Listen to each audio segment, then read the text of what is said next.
சுத்தமாக வாஷ் பண்ண நண்டை வந்துட்டு எடுத்து வச்சுருக்கேன். இப்போ ஒரு கடாயில் தேவையான அளவுக்கு நல்லெண்ணெய் சேர்த்திக்கலாம்.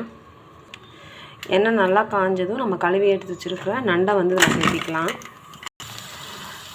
நண்டை வந்துட்டு நல்லா தொலாவி விட்டுறலாம். அந்த எண்ணெயில் ஒரு 2 நிமிஷம் எண்ணெயில் நல்லா வதங்கட்டும்.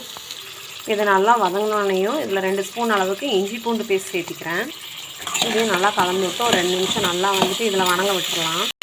பார்த்திங்கனாவே தெரியும் நண்டு லைட்டாக கலர் மாறுது. இந்த ஸ்டேஜில் வந்துட்டு ஒரு 1/2 ஸ்பூன் மிளகாத்தூள், 1/4 ஸ்பூன் மஞ்சத்தூள், வீட்டில் அரைச்ச குழம்பு மிளகாத்தூள் ஒரு ஸ்பூன், பெப்பர் ஒரு ஸ்பூனு, இது எல்லாத்தையும் நல்லா போட்டுக்கலாம்.